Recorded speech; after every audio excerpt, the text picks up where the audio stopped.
Bismillahirrahmanirrahim. Assalamualaikum warahmatullahi wabarakatuh.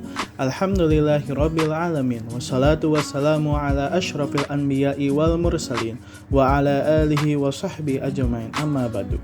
Perkenalkan, nama saya Ridwan Nur, kuliah di Universitas Ibnu Khaldun semester 7. Saya ingin mempresentasikan sedikit mengenai amanah ummah sebagai syarat tugas PPL. Sebelum saya mulai menjelaskan, siapa yang sudah tahu nih tentang amanah ummah dan apa produk-produk amanah ummah? Sejarah singkat tentang amanah ummah. Bank Pembiayaan Rakyat Amanah Ummah Liwiang Bogor merupakan bank syariah pertama di Kabupaten atau Kota Bogor yang beroperasi berdasarkan prinsip syariat Islam, bertujuan menumbuh kebangkan masyarakat atas dasar syariat Islam. Bank Syariah Amanah Ummah dirintis dan diprakarsai oleh seorang ulama dan cendekiawan muslim serta pejuang kemerdekaan Republik Indonesia, Kyai Haji Shaleh Iskandar, yang pada saat itu menjabat sebagai Ketua Badan Kerjasama Pondok Pesantren BKS PPP Jawa Barat. Beliau mulai merintis membentuk sebuah lembaga swadaya masyarakat berupa lembaga keuangan non-bank yang diberi nama Gerakan Simpan Pinjam Ikhwanul Muslimin.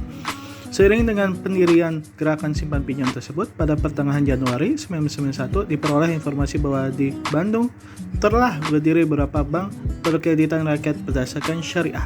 Sebagai respon dari informasi tersebut, beliau menetapkan bahwa di Bogor harus memiliki lembaga bank serupa, dan oleh karena itu, beliau mengundang para cendekiawan muslim, para tokoh ulama, dan pengusaha muslim Bogor Barat untuk membicarakan dan merumuskan pendirian.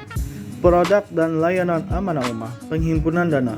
1. Tabungan berakat titipan atau wadiah. Wadiah secara bahasa wadih berasal dari kata wadi syai'a yang memiliki arti meninggalkan atau menitipkan suatu pada orang lain yang sanggup menjaga sebagian titipan murni dari suatu pihak ke pihak lain, baik individu maupun badan hukum, yang harus dijaga dan dikembalikan kapan saja si penitip menghendakinya.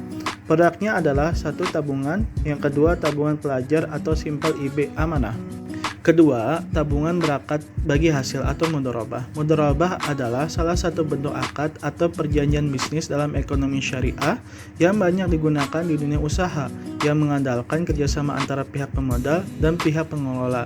Bisa disebut juga akad pembiayaan untuk kebutuhan, bentuk perjanjian kerjasama antara bank dan nasabah. Contohnya adalah tabungan haji dan umroh.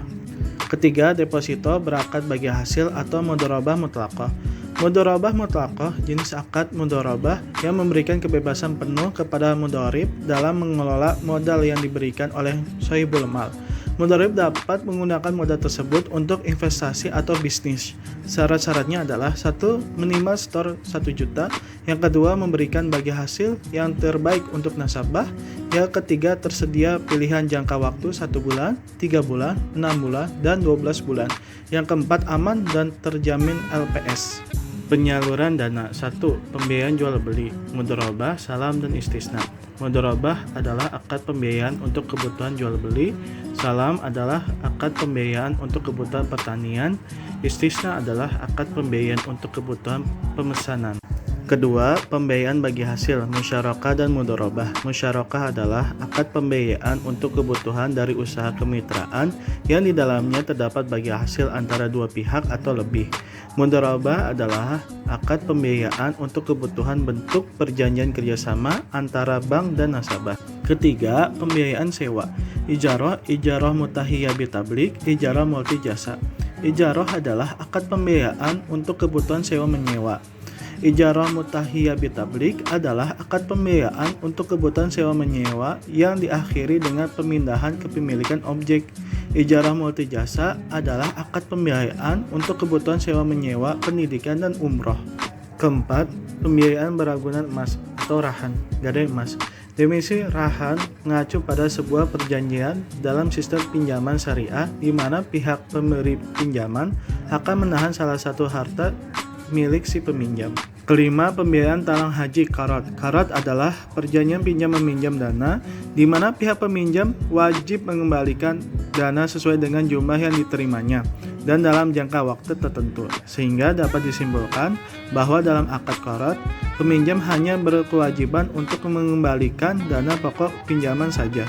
Keenam, pinjaman kebajikan atau qardul hasan. Qardul hasan adalah suatu sistem yang berkaitan dengan segala bentuk pinjaman tanpa imbalan yang berasaskan pada hukum iqradul al-hasan. Dalam literatur fikih klasik, konsep qardul al-hasan dikategorikan dalam akad tatawi atau akad tolong-menolong dan bukan transaksi komersial.